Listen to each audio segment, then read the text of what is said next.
زه تاسو ته دا خبره کوم یقیني که چېرته ستاسو د توحید عقیده مضبوطه وه نو نه به په زړه کې د پیري یری او نه به بدفعلي او نه به بل څه سوچ به دي. زموږ خواله ډېر راځي دا تپوسونه کوي چې یاره په ما څه شوي دي او داسې دي او دا دي او دغه دي او چې داسې وکړم داسې وشو چې دا وکړم داسې وشو. زما خپله تجربه دا ده چې دا خلک د دوی اکثرو د توحید عقیده چې دغه څه ده هغه کمزورې ده. موږ د دې نه انکار نه کوو. د جادو مسله مخکې تېره شوې ده چې جادو اثر کوي د الله په توفیق سره، یعنې د الله په اجازت سره، او دغه شان بد نظر هم اثر کوي د الله په اجازت سره. خو په دې کې چې کوم خلک د حد نه تېر وځي نو دوی خپله عقیده کمزورې ده. ښه د پیریانو دې مسلو ته وګوره. زموږ په ملک کې د پیریانو دا مسله څومره ډېره ده. هر درېیم څلورم کس باندې څه دي؟ پیریان دي. او د زنانو خو تپوس مه کوه، دې باندې میرګي پیریان دي او په دې چپه راځي، په دې دوره راځي، د دا کې صحیح ده چې شتي پکې بعض دروغ وواله، خو داسې ډېر پکې دي چې هغوی رښتیا وایي. څه وجه ده چې زموږ په دې ملک کې دا جاخې ډېرې دي؟ وجه دا ده چې هلته موږ لرې یو د توحید د عقیدې نه. اوس حدیث کې پیغمبر صلی الله علیه وسلم څه وایي؟ په کور کې د سورة البقره تلاوت کوئ. په کوم کور کې چې سورة البقره تلاوت کېږي هغې ته شیطانان نه راځي. نو چې اوس په یو کور کې سهار ماښام سندرې لګېدلې او ډش لګېدلی تلاوت سوره بقره پرېږده، سورة اخلاص تلاوت څوک صحیح نشي کولی، نو په دې کور کې به هم دقه د پیریانو او د جادو او د بد نظر د جاخي. په یو کور کې مونځ او دس نه کېږي، خو دې کور کې به هم دغه قیسې که نه.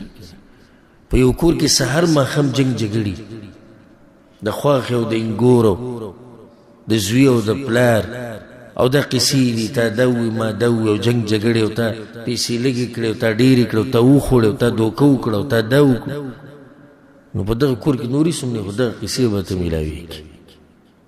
خو چې کم کور د الله د شریعت مطابق او پای کې قرآن ویلی کېږي او پای کې حدیثونه ویلی کېږي او په هغه کور کې د الله احترام کېږي، د الله د پیغمبر احترام پکې کېږي، په دغه کور کې الله برکتونه راولي او هغه کور الله ساتي د دې جادو د قیسې نه او د بد نظر نه الله ساتي. دغه شان الله یې ساتي د دې پیریانو نه. چې کله یو کور کې دغه خباثت کېږي، ټنګ ټکور او سندرې او ګډا او زمونږ خادیانې معلومې نه دي په خادیانو کې څه څه نه کېږي، او دا ویډیوګانې او دا تصویران او دا بې پردګي. د تره زوی کور ته دننه راځي، ماما زوی کور ته دننه راځي، د ښځې د تره زوی دننه راځي، د ښځې د ماما زوی دننه راځي. ښځه پرده نه کوي د هغوی نه. ټول د شریعت خلاف کارونه. په کوم کور کې چې دا کار کېږي هغه کور کې بدعت او قومه ساته چې دلته برکتونه راوړي. په هغه کور کې بیا دغه کېږي چې په پوره کور کې نیکه ژوندی دی، پلار ژوندی دی، زامن چې دی هغه لوی سړي دی او د هغوی بچي شوي دي، او په دې ټول کور کې یو سړي ته هم د توحید صحیح عقیده نه ده معلومه. په دې کور کې برکت ته کوم ځای نه راشي. په دې کور کې ټول بدعي ختمونه شروع دي. دا د سورت یاسین ختم دی او د پلانې ختم دی او د پلانې ختم دی. په یو کور کې په مړي پسې جړاګانې او چغې والې کېږي، د جاهلیت خبرې کېږي، زنانه خپل ویښته وباسي، زنانه خپلې کپړې شلوي په غمونو کې. په کور کې برکت ته کوم ځای نه راشي. په یو کور کې هلکان ټول چې دی ګیرې خرئ، پنسې د هغوی د ګیټو نه کتی، منزله پکې یو هم نه ځي، ټول چې دی په حرامو کې اختی. په دې کور کې برکت ته کوم ځای نه راشي. په دې کور کې بیا هم دقه قیسې به راځي. پیریان، جادو، بد نظر. پیریان او جادو او بد نظر. زما خو په دې مختصر وخت کې او په دې مختصر دعوت کې دا تجربه وشوه چې په پښتنو کې چې کومې غټې مسلې دي، یو غټه مسله د هغوی دا ده جادو، بد نظر او پیریان. جادو، بد نظر او پیریان چې میلاویږي دغه خبره هغې وجه د توحید عقیده موږ نه ده زده کړې. مولیانو موږ ته نه ده ښولې، بلکې ډېرو مولیانو ته په خپله د توحید عقیده نه ده معلومه. هغه یو مولوي صاحب دی بریلی غونته کې، هغه داسې په میاشت کې چې هغه دې سلطیفون ته کې کار نه کړی نه په هغه وخت نه تېرېږي. و پرون کابل اوسې ویډیو چلېده د جنت ټکټ یې تقسیمه، د جنت ټکټ پته نشته، پس یو قیمتي صادري په هغې کې ما ته ښکاري چې قرآن به یې بند کړی په هغې کې، یا خپل څه کتاب به یې بند کړی، یا څه منتر به یې بند کړی. هغه داسې ښه مزدار بند کړي، کپړه پرې راواړی، بیا داسې ښکل کړي، بیا په دې سترګو ولګوي، په دې سر یې ولګوي، بیا په دې خپل سر داسې کړي. اول خو به ټکټ دی یې لیکلی، دا خو بیا قمقل دی چې نورو له ټکټ یې ورکوي او دی پکې پاتې شو، دی د برکت نه محرومه شو. نو اول دغه کپړه کې بند کړي، پته چې څه دي، یا خو پکې دننه قرآن پروت دی او د قرآن بې ادبي ده والعیاذ بالله، او یا پکې داسې خاص منتر څه شی به پکې ایښودی. نو بیا دا کسان لیړ کې شي وایي، لیړ کې شي، هر یو راځي او په سر یې ورته داسې کېږي، هر یو راځي او په سر یې ورته داسې کېږي، چې کوم خاص د ده کسان دي چې دی پېژني، یا دله شوړه مضبوطه ورکوي، پیسې میسې ورکوي، هغه ته دی په خپله سلام مخکې شي، تا ولته ټکټ ولګي چې بیا که ختم شي. اوس تاسو سوچ وکئ چې د یو علاقې د ملا د عقیده ده، د دې علاقې عوام به څنګه وي، د تاسو اندازه ولګوئ. زه به څه نه وایم، مونږ که خوله وازه ویوئ ته وابیان دي وي، دوی څوک په ارام نه پرېږدي. اوس دې خبرې ته وګوره، دا د ملا عقیده ده، او ښه مشهور ملا دی، هغه غریبې راکږي او قصې وایي، دا د دې ملا عقیده دی چې پکې مشهور دی. نو بیا هم د هغه عامي په باره کې څه خیال دی چې هغه د مدرسې په مخ نه دی ورغلی، او هغه د قرآن تلاوت نه شي کولی، قرآن او حدیث پېژني نه، نو د هغه به څه عقیده وي.